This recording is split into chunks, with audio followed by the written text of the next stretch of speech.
Versus series demon slayer versus series न बन जाए, इस वजह से आज हम कंपेयर करने वाले हैं शुनसुई और बयाकुआ को।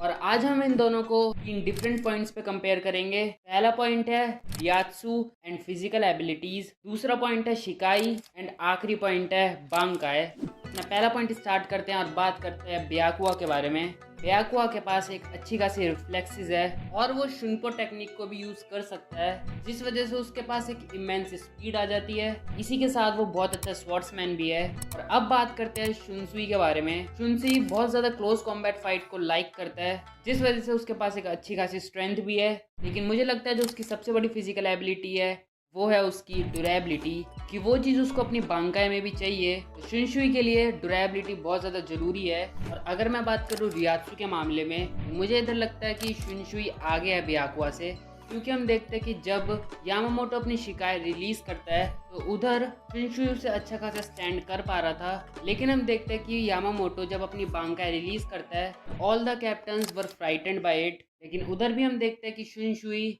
उसे स्टैंड करता है। तो ये कहना थोड़ा सेफ होगा कि शुनसुई के पास ज़्यादा रियात्सु है एज कम्पेयर टू बयाकुआ।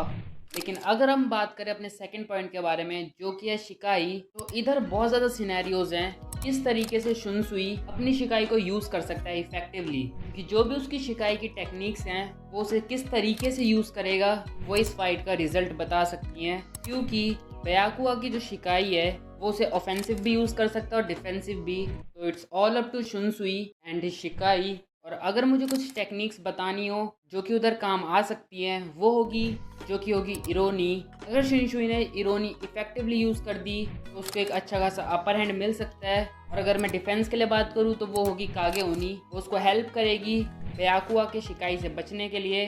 लेकिन अगर मैं बात करूँ बांकाई के बारे में, तो इधर चीज़ें बिल्कुल अलग हैं। इधर बयाकुआ का कोई चांस ही नहीं है, क्योंकि शुनसुई की बांकाई बयाकुआ के ऊपर बहुत ज़्यादा इफेक्टिव होने वाली है। क्योंकि एक भी ऐसा एक्ट नहीं है शुनसुई की बांकाई में जो कि मुझे लगता है कि बयाकुआ के लिए इनइफेक्टिव होगा। और अगर मैं बात करूँ दूसरी तरफ बयाकुआ की बांकाई के बारे में, उसका बांकाई उसकी शिकाई की तरह ही है, लेकिन वो उसको और भी ज़्यादा ऑफेंसिव बना देता है। लेकिन अगेन बयाकुआ की बांकाई इफेक्टिव होगी या नहीं होगी वो पूरा डिपेंड करता है शुनसुई के ऊपर कि वो उसे किस तरीके से काउंटर करता है, जो कि मुझे लगता है कि वो कर पाएगा बाय अगेन यूजिंग कागे ओनी। अब अगर मैं बात करूँ ओवरऑल वाइज, तो ये दोनों ही एक अच्छे खासे कीडो यूजर्स हैं। इसका मतलब ये अपनी शिकाई और बांकाई के अलावा भी बहुत सारे हादो यूज कर सकते हैं। लेकिन अगर हमें इस फाइट का रिजल्ट देखना है तो वो एकदम ऑब्वियस होगा। शुनसुई जिस तरीके से अपनी टेक्निक्स को इफेक्टिवली यूज कर पाएगा वो उसके इन्वर्स ही होगा बयाकुआ के लिए। तो मुझे लगता है कि ये फाइट शुनसुई जीत सकता है विद हाई डिफरेंस। इस पे तुम्हारा क्या ओपिनियन है तो मुझे कमेंट्स में बता सकते हो। मैं मिलता हूं तुम्हें अगली वीडियो में, तब All of the battles you fought up to now were simply a part of my plan.